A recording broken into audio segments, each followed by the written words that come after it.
इस कहानी के लेखक हैं विजेंद्र कुमार कर्ण। अनिकेत की उंगलियों के बीच में सिगरेट फंसी हुई थी। वह बीच बीच में सिगरेट के कश लगाता और फिर धुएं का छल्ला बनाते हुए उसे आसमान में उड़ा देता। घड़ी की सुई ने 12:30 बजा दिए थे, लेकिन अनिकेत की आंखों में नींद नहीं थी। वो अपनी बालकनी में खड़े खड़े सामने वाले पीपल के पेड़ को देख रहा था। हवा के चलने के कारण पत्तियां हिल रही थी और उस सुनसान रात में उनके हिलने के कारण अजीब सी सरसराहट की आवाज आ रही थी। अनिकेत पत्तियों को हिलते देख रहा था और किसी ख्याल में खोया हुआ था। तभी उसे पीपल की डाल पर बैठी एक बेहद खूबसूरत स्त्री दिखाई दी। काजल से भरी उस स्त्री की बड़ी बड़ी आंखें दिखने में खूबसूरत तो थी, लेकिन वो बहुत ही डरावनी लग रही थी। उसके कपड़े नर्तकी की तरह थे। पेड़ पर बैठी वो अपने पांव को जोर जोर से हिला रही थी, जिससे उसकी पायल भी उतनी ही जोर से बज रही थी। उस नर्तकी की आंखों में एक सम्मोहन भी था, अजीब सा सम्मोहन। अनिकेत उस सम्मोहन में बंधा जा रहा था। उस नर्तकी ने आंखों के इशारे से अनिकेत को नीचे बुलाया। उसने अपने घर का दरवाजा खोला और लिफ्ट से नीचे उतरा। फिर वो उस पीपल के पेड़ के पास चला गया। उसे पीपल के पेड़ के पास आया देख वो नर्तकी पीपल की ऊंची डाली से ढंग से नीचे कूद गई। अनिकेत डर गया। उस नर्तकी ने अनिकेत को घूरते हुए उसकी कलाई को पकड़ा और उसे खींच कर ले जाने लगी। कौन हो तुम और मुझे कहां ले जा रही हो? अनिकेत के प्रश्न को सुनकर नर्तकी ने रहस्य भरी मुस्कान से उसकी तरफ देखा और खींचती हुई उसे एक हवेली में ले जाने लगी। बिच्छुओं के गोल घेरे में वो नर्तकी लगातार नाचे जा रही थी। उसके पांव के घुंघरुओं की आवाज छम छम छम करके बज रहे थे। उसका चेहरा बता रहा था कि वो बहुत थक गई है, लेकिन उसके पांव रुक ही नहीं रहे थे। तभी कुछ बिच्छू रेंगते हुए उसके पैरों पर चढ़ गए। एक ने तो उसे डंक भी मार दिया। नाचते नाचते ही उसके चेहरे पर दर्द उभरा, लेकिन वो नाचती रही। बिच्छू लगातार उसे डंक मारे जा रहा था। उसका पैर लहूलुहान हो गया, लेकिन उसका नृत्य बंद नहीं हुआ। अचानक उस नर्तकी के पांव रुके और उसने एक बार फिर से अनिकेत की ओर देखा और उसके पास आई। उसका हाथ पकड़ा और उसे सहलाने लगी। अनिकेत को अब अच्छा लग रहा था। उसकी आंखें बंद हो रही थी। तभी उस नर्तकी ने पूरी ताकत लगाकर उसका हाथ उसके शरीर से अलग कर दिया। अनिकेत जोर से चीख पड़ा, लेकिन नर्तकी उसकी चीख की परवाह किए बिना उसके हाथों को चबड़ चबड़ करके खाने लगी। उसका सुंदर चेहरा उस समय बहुत ही भयानक लग रहा था। नर्तकी ने एक बार फिर से अनिकेत की ओर देखा और उसके दूसरे हाथ को पकड़कर खींचने लगी। इस बार अनिकेत दोगुनी आवाज के साथ चिल्लाया, साहब क्या हुआ साहब? आप इतनी जोर से क्यों चिल्ला रहे हैं? अनिकेत का बूढ़ा नौकर उसके कमरे में खड़ा उसे हिलाते हुए जगा रहा था।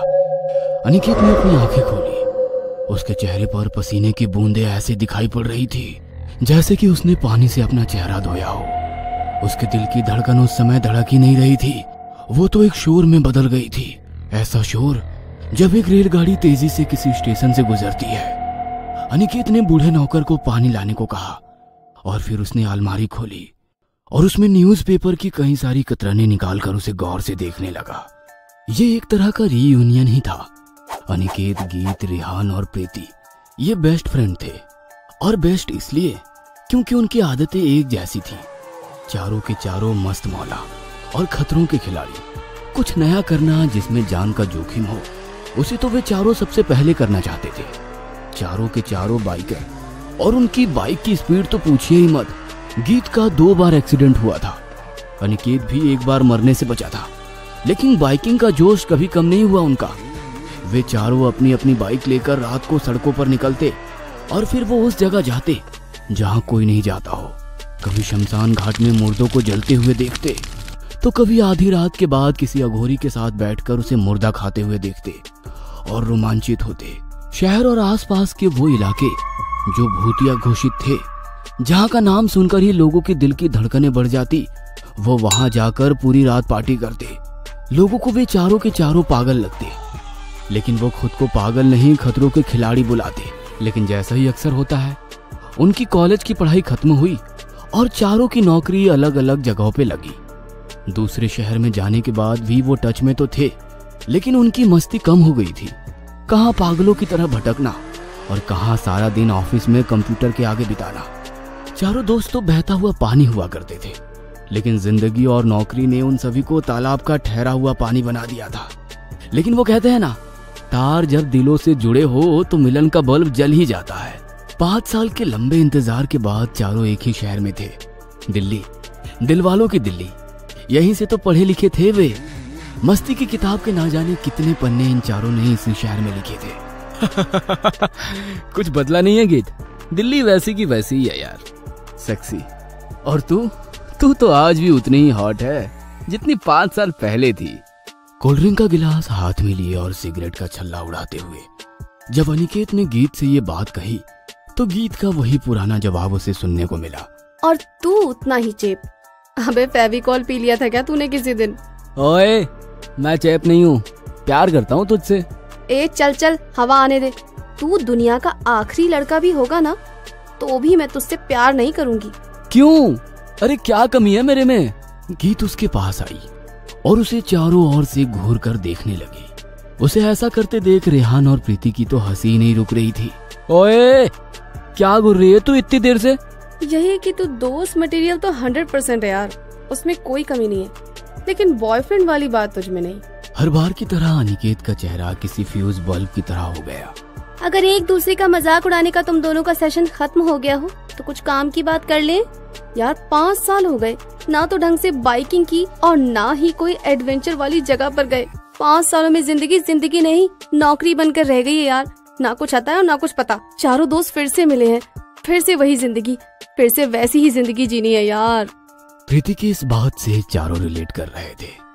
सच में उन चारों के लिए जिंदगी 5 साल से रुक गई थी। लेकिन अनिकेत ने तब उन्हें एक ऐसी बात बताई जिसे सुनकर सभी के चेहरे पर एक प्रश्न चिन्ह आ गया। ओए, तूने कोल्ड ड्रिंक में कुछ मिलाकर तो नहीं पी लिया? ऐसा हो सकता है क्या? ऐसा हो सकता नहीं है गीत, ऐसा है, सदियों से है। पागल है तू, मैं नहीं मानती। उसके बाद अनिकेत ने अपने घर की अलमारी खोली और उससे पेपर की कई सारी कतरनें निकाली और उन कतरनों को सभी के सामने रख दिया। 500 साल पुरानी उस हवेली में अभी भी एक नर्तकी नाच रही है और वो नाच उसने 500 साल पहले ही शुरू किया था, वो भी एक श्राप के कारण।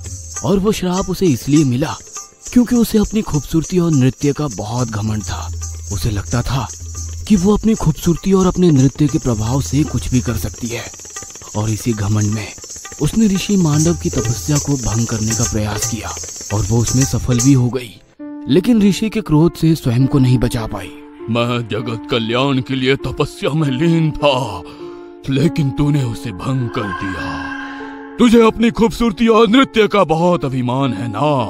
ठीक है, आज मैं तेरे इस अभिमान को चूर चूर कर दूंगा।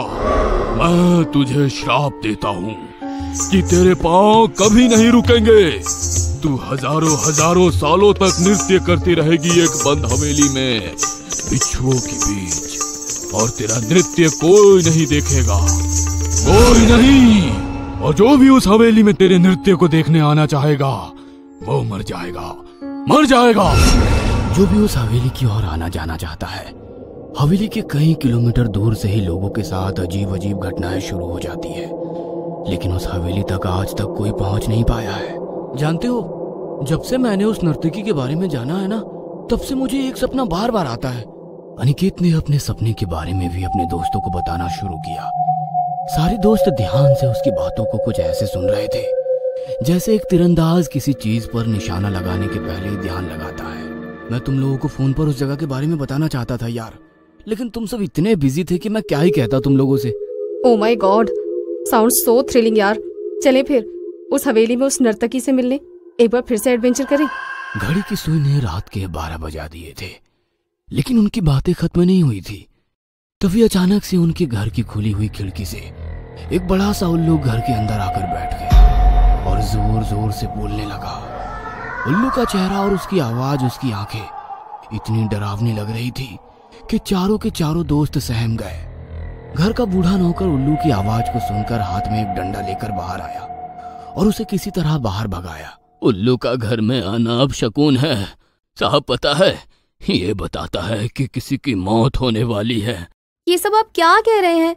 अरे वो पक्षी है, उसे जहाँ जगह मिला वो आ गया।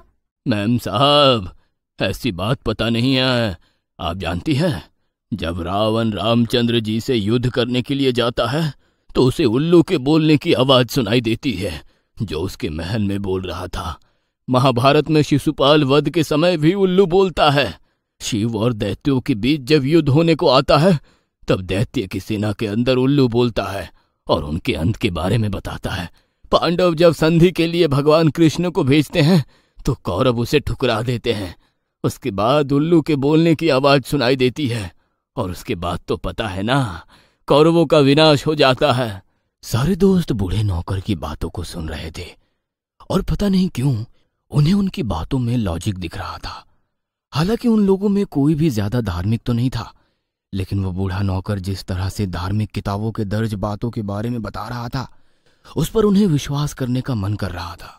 काका, आपकी कहानी बहुत अच्छी लगी। अब आप जाइए और खाना गर्म कर दीजिए, हमें भूख लग गई है। बूढ़े नौकर की बातों को सुनकर सारे दोस्तों के चेहरे उस समय भावहीन से थे।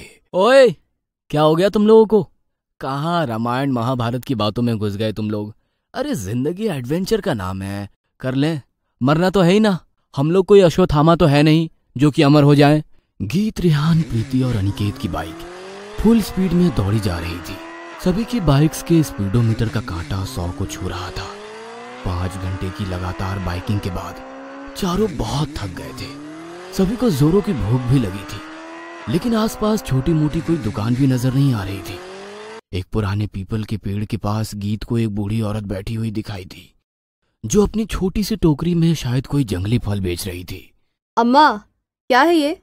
जंगली फल है बेटा, जहरीला तो नहीं है ना? जहरीला। गीत की बातों को सुनकर उस बूढ़ी औरत ने उसे घूर कर देखा। उसकी आंखें लाल लाल अंगारे की तरह लग रहे थे। चली जा वापस, चली जा वापस, चली जा वापस, चली जा। क्रोध से भरा बूढ़ी औरत का चेहरा और उसकी आवाज बहुत ही भयानक लग रही थी। उसने अपनी टोकरी में हाथ डाला और उससे एक जहरीला सांप निकाला। अपने फन को फैलाए वो सांप बहुत ही भयंकर लग रहा था। गीत उसे देखकर डर गई। जहरीला इसे कहते हैं। ये कहकर उसने गीत के गले में उस सांप को डाल दिया। सांप गीत के गले को कसकर जकड़ने लगा, उसका दम घुटने लगा। उसने चिल्लाते हुए अनिकेत का नाम पुकारा। अनिकेत, अनिकेत। क्या हुआ गीत? क्या हुआ तुम्हें? तुम इतनी जोर से क्यों चिल्लाई? अनिकेत, वो बुढ़िया कहाँ गई जो अभी यहाँ जंगली फल बेच रही थी? उसने मेरे गले में सांप को डाल दिया था। ये सब तुम क्या कह रही हो गीत? कौन सा सांप, कौन सी बुढ़िया और कौन से जंगली फल? ओए गीत, सिर्फ तुझे ही नहीं हम सभी को भूख लगी है। इसका मतलब ये नहीं कि हम रास्ते में खाने का सपना देखते हुए चले। यार, लेकिन मैंने एक बूढ़ी औरत को देखा था यहाँ। चारों ने बाइक की किक फिर से मारी और भूखे प्यासे वो चलते गए। 50 किलोमीटर के बाद उन्हें पहाड़ी रास्ते पर एक चाय की टपरी दिखाई दी। उस टपरी को देख वो ऐसे खुश हुए जैसे कि उनकी करोड़ों की लॉटरी लग गई हो। भैया, चाय मिलेगी और बिस्कुट? दुकानदार ने उनकी बातों का जवाब हाँ में सिर हिला कर दिया। भैया, जल्दी से बिस्किट का पैकेट दे दीजिए ना, बहुत भूख लग रही है। दुकानदार ने बिस्कुट का पैकेट निकाल कर एक एक कर सभी को दिया। बिस्कुट के पैकेट पर वे चारों ऐसे टूट पड़े जैसे कि जन्मों के भूखे हो। सभी खाने में खोए हुए थे। तभी प्रीति को ऐसा लगा कि कोई उसके बालों को सहला रहा है। प्रीति ने पीछे मुड़कर देखा तो उसे एक खूंखार शक्ल वाला प्रेत दिखाई दिया।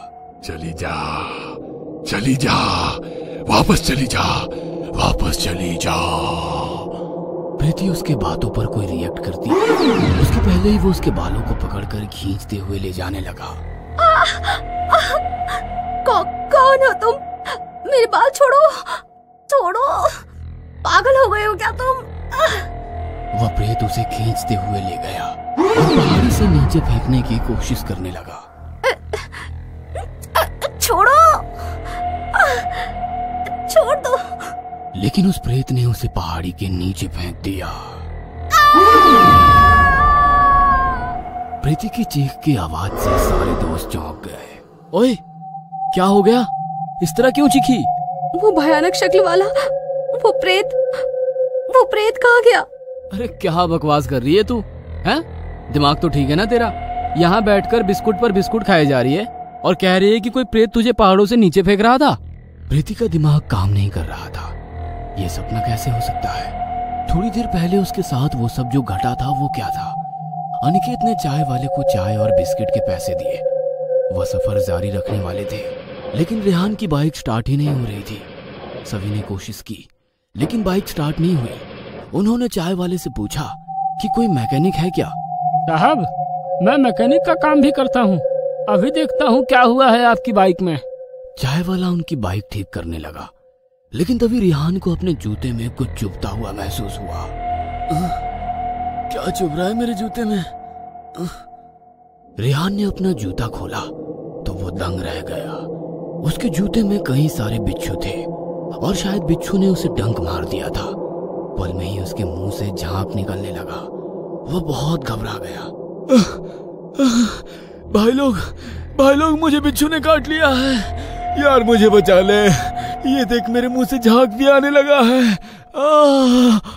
ओए रेहान, क्या हो गया तुझे? तू भी इन लोगों की तरह बकवास करने लगा। कहाँ काट लिया तुझे बिच्छू ने और कहाँ तेरे मुंह से झाग निकल रहा है? अब सारे दोस्त घबरा गए थे, क्योंकि एक के बाद एक सभी के साथ अजीब घटनाएं हो रही थी। यार पेपर की कटिंग में जो पढ़ा था वो सब सही है यार। अभी हम उस हवेली तक पहुंचे भी नहीं है और हमारे साथ कुछ ना कुछ अजीब हो रहा है। अनिकेत वापस चल यार, कहीं एडवेंचर हम पर भारी ना पड़ जाए।